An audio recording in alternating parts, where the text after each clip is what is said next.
Olá pessoal, nós vamos tratar sobre o trabalho e desigualdade social a partir da página 102 do livro, né? Página 100 do livro. Vocês podem verificar que é um conteúdo importante para nós entendermos alguns conceitos, inclusive sobre economia. Tratando desse tema, hoje pela manhã eu estava lendo um artigo num jornal aqui da nossa região, Jornal Alto Vale, sobre trabalhadores que foram resgatados do trabalho escravo em Ituporanga, na fazenda Coqueiral. Eles foram motivados a vir para cá por causa de promessas, inclusive as promessas, eles pagaram R$50 cada um para vir, né? E pelo caminho já foram adquirindo dívidas através de alimentos e que não receberam, na verdade, tá? As condições onde estavam dormindo eram péssimas, dormiam no chão, muitos com goteiras, e no frio que chegava a 2 graus, recebiam R$6, a promessa era receber R$6 a cada 1.000 pés de cebola que plantavam, né? Sem nenhum direito trabalhista nenhum. Então esses trabalhadores foram resgatados, num total foram 46 ou 47 trabalhadores, só que uma parte desses trabalhadores não foi encontrado, tá?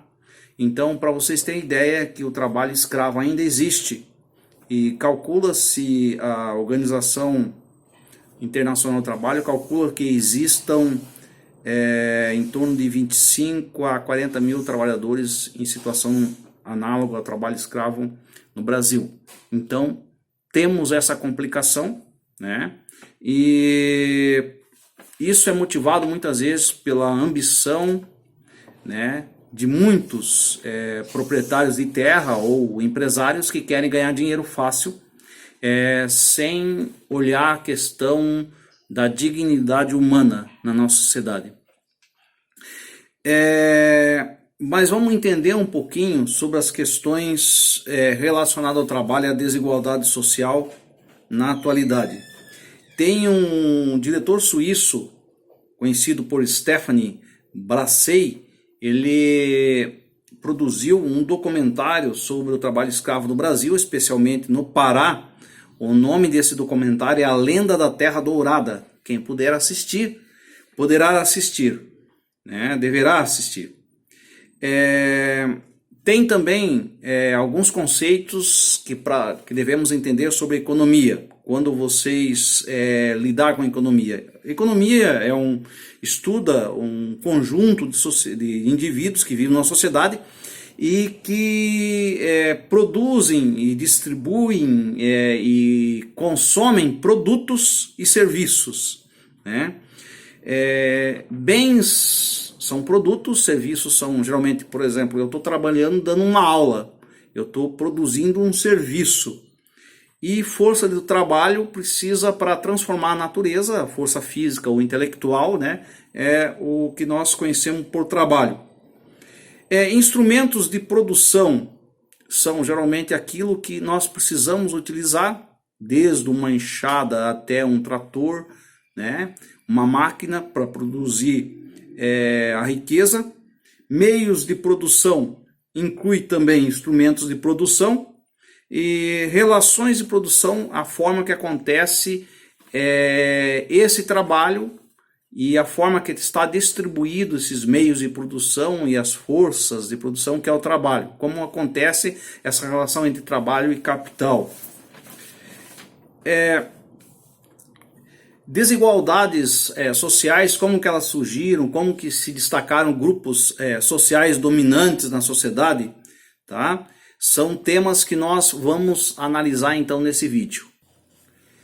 Então a pergunta sempre se faz: como surgiram as desigualdades sociais, né? De que forma essas desigualdades sociais, como que surgiu, por exemplo, um grupo dominante na sociedade, que tem o poder político e o poder econômico. Karl Marx, que é um dos estudiosos mais conhecidos sobre esse tema, ele fala que o conflito de classes surge por causa dessas diferenças sociais. E essas diferenças sociais, desigualdades sociais, surgem por causa da propriedade privada. Então alguns têm e outros não têm. Também o Estado se forma com a sua força policial, né, o exército, para manter o poder da classe dominante, porque a classe dominante ela precisa produzir leis e formar um governo organizado para se manter no poder e evitar que haja mais conflitos que possa derrubar o seu poder político, poder religioso, né? A religião então está ligada também com o poder político quase sempre. Ideias, por exemplo, justiça, a vontade divina surgem no meio social como uma ideologia para fazer com que as pessoas sigam o caminho determinado pela classe dominante. Max Weber também estuda o mesmo tema. Ele não está tanto preocupado com os conflitos de classes sociais, mas com a questão do poder econômico do Estado e da ideologia também que predomina numa sociedade. Então ele faz um estudo do capitalismo, né, como se desenvolveu o capitalismo na sociedade moderna. Para Max Weber, o Estado com letra maiúscula, significa que existe um órgão, uma instituição que detém a legitimidade do uso da violência, do uso da força, né, se for necessário. No caso, o que é o Estado? O Estado são todas as organizações que têm governo, desde o município, Estado e o governo federal. Então, eles possuem legitimidade em usar a força se for necessário.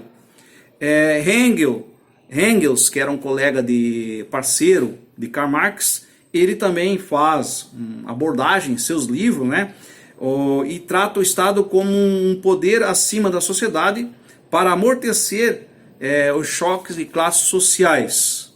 Lembrando que Engels era da classe rica, mas ele, por outro lado, financiava os estudos e as pesquisas de Karl Marx. Outra questão, historicamente, como que as sociedades se organizaram em forma de produzir os bens, produzir os serviços e tudo mais. Então, a primeira forma de organização social que vocês devem ter estudado em outras disciplinas e que nós vamos rever são as sociedades tribais, que eram sociedades primitivas que não haviam Estado e não haviam classes sociais, havia uma igualdade entre as pessoas, né? Havia ali apenas uma divisão de funções de trabalho.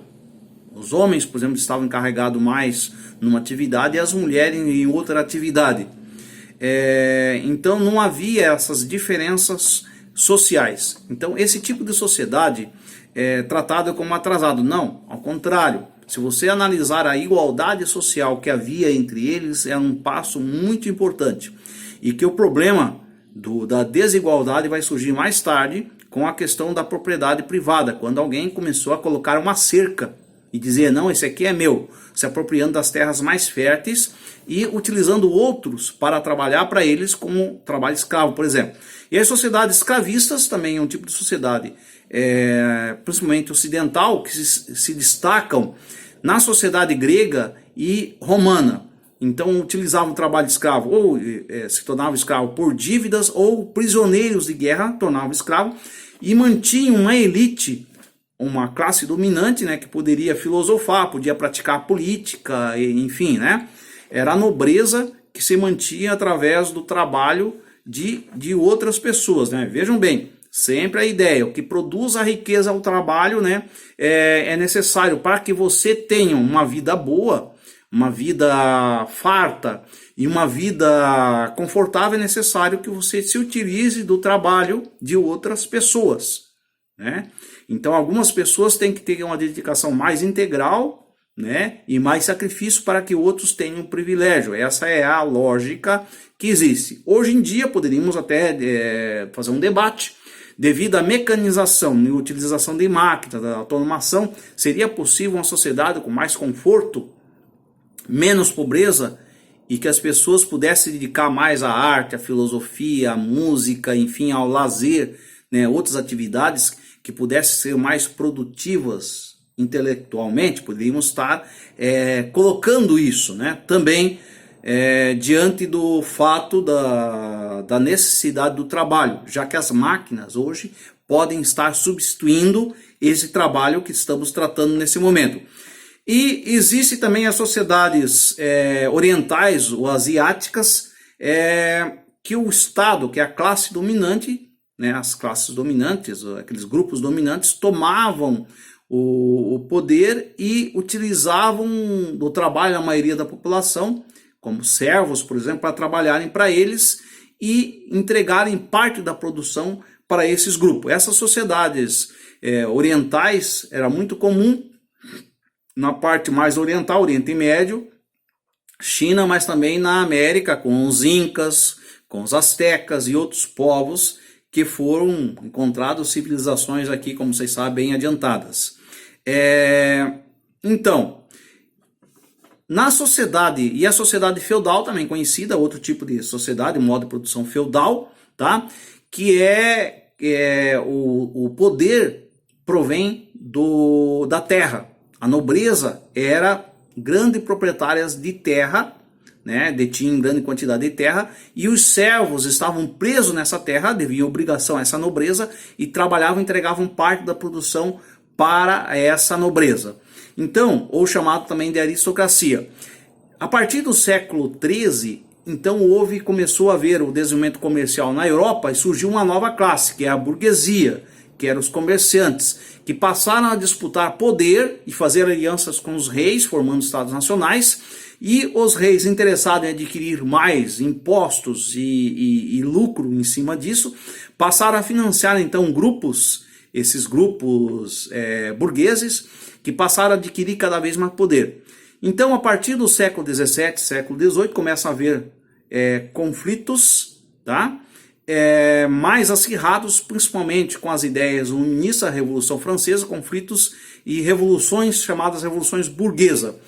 E com isso se desenvolve o capitalismo. Existem uns estudiosos como Max Weber que estudam o capitalismo. O capitalismo, então, ele passa a valorizar mais o trabalho como algo bom, né? No sentido que o trabalho pode transformar a natureza e ser uma bênção de Deus. Essa ideia surge com a Revolução, aliás, com a Reforma Protestante, tá?